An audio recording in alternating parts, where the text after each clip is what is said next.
আসসালামু আলাইকুম ওয়া রাহমাতুল্লাহি ওয়া বারাকাতুহু। সম্মানিত ভিউয়ার্স, সকলকে জানাই আন্তরিক অভিনন্দন।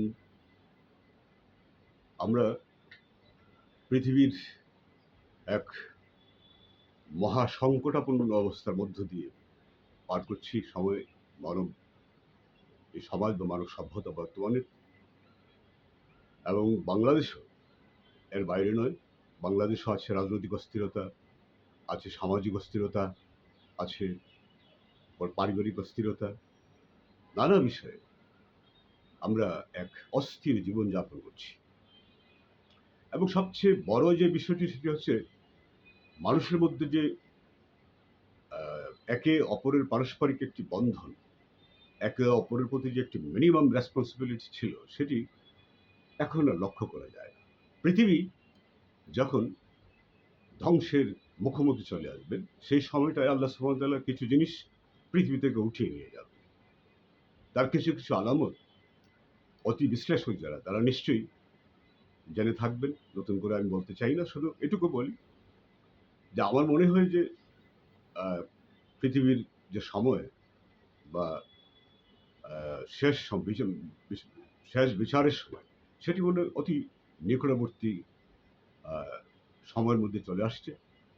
আমি জানি না কখন আসবে, সেটি আল্লাহ জানে, ভবিষ্যতে আমরা বলতে পারবো না। সেটি আরো 100 বছর পরেও আসতে পারে।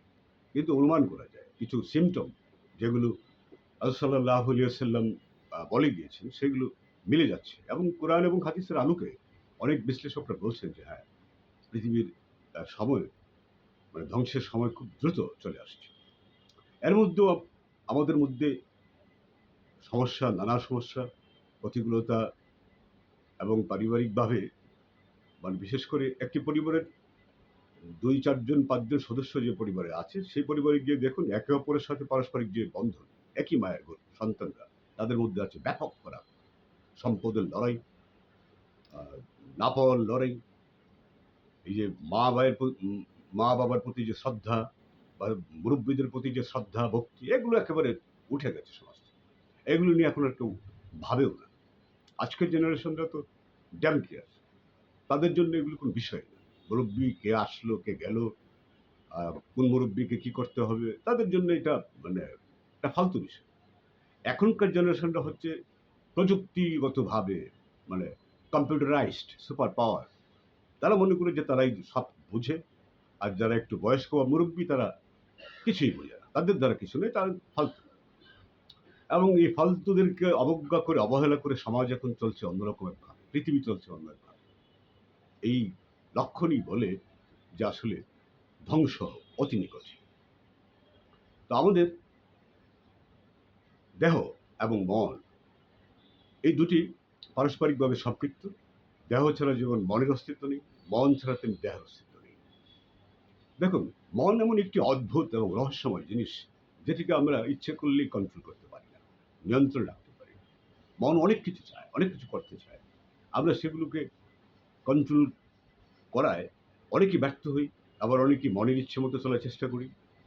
আবার দেহ, দেহ আপনাকে দিচ্ছে নানান রকমের উদ্দীপনা, উৎসাহ। এই দেহ এবং মনের মধ্যেই বিশাল রহস্য রয়েছে। কিন্তু আসল যে দেহ, আসল যে জীবন আপনাকে দিয়েছে, যেটি নফস, নফস হচ্ছে মানুষের মূল জীবন। মানুষকে মূল জীবন দিয়ে থাকে নফস। এবং নফসেরও রয়েছে রূহ, আত্মা, যেটি মায়ের গর্ভে ক্লোন হিসাবে যায়। আর সেটি কবজ করা হয় একেবারে মানুষের মৃত্যুর পর। এবং এই নফসকে কবজ করে আল্লাহ সুবহানাহু ওয়া তাআলার কাছে নিয়ে যাওয়া হয়।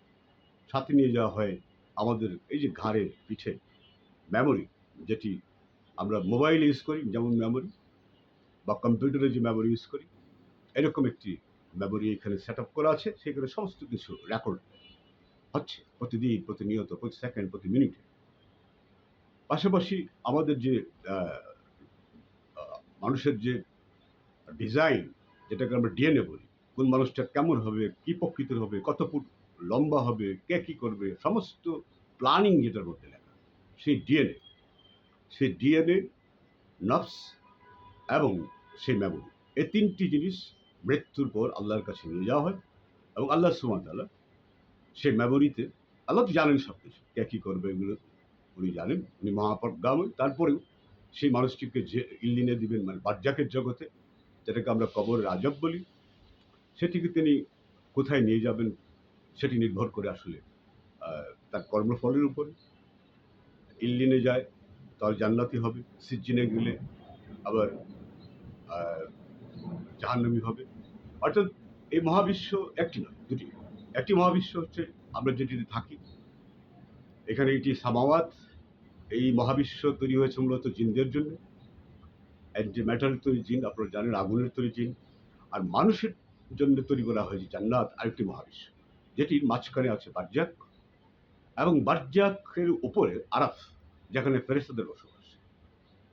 তো এই আরাফ, আরাফের উপরে সিদরাতুল মুনতাহা, বা এই যে আমরা যেটাকে বলি লৌহ মাহফুজ, লৌহ মাহফুজের উপরে কুরসি। মানে এটি এগুলো নিয়ে কথা বললে অনেক কথা বলা যায়, কিন্তু বাস্তবতা হচ্ছে যে এই আরাফকে অতিক্রম করে বা বার্জাককে অতিক্রম করে কোনো জিন ওই মহাবিশ্বে যেতে পারে না, তাদের সীমাবদ্ধতা এখানে। আর ওই মহাবিশ্ব তৈরি করা হয়েছে মূলত যারা সৎকর্মশীল বিশ্বাসী মানুষ, তাদের জন্য।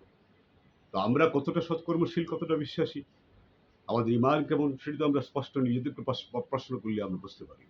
আমি ব্যক্তিগতভাবে মনে করি যে আমি পাপী মানুষ, গুণাগার মানুষ, প্রতিনিয়ত পাপ করছি, অন্যায় করছি, ভুল করছি। আমাদের আল্লাহর এই দয়া ছাড়া, আল্লাহর ক্ষমা ছাড়া কোনোভাবেই 1 ইঞ্চি পার হওয়া সম্ভব নয়। অনুভব করে দেখুন, আমরা অহংকারে, দাম্ভিকতায় নিজেকে এমন এক জায়গায় নিয়ে গেছি যে আসলে আমরা কাউকে মানুষ মনে করতে চাই না, কাউকে নিজের মতো মনে করতে চাই না। আমরা সবাই সব জানতা। একটা জিনিস খুব স্পষ্ট, বাংলাদেশে এই জিনিসটি একটু খেয়াল করলে দেখবেন, কোনো মানুষকে অবুঝ, অজ্ঞানী বা অনভিজ্ঞ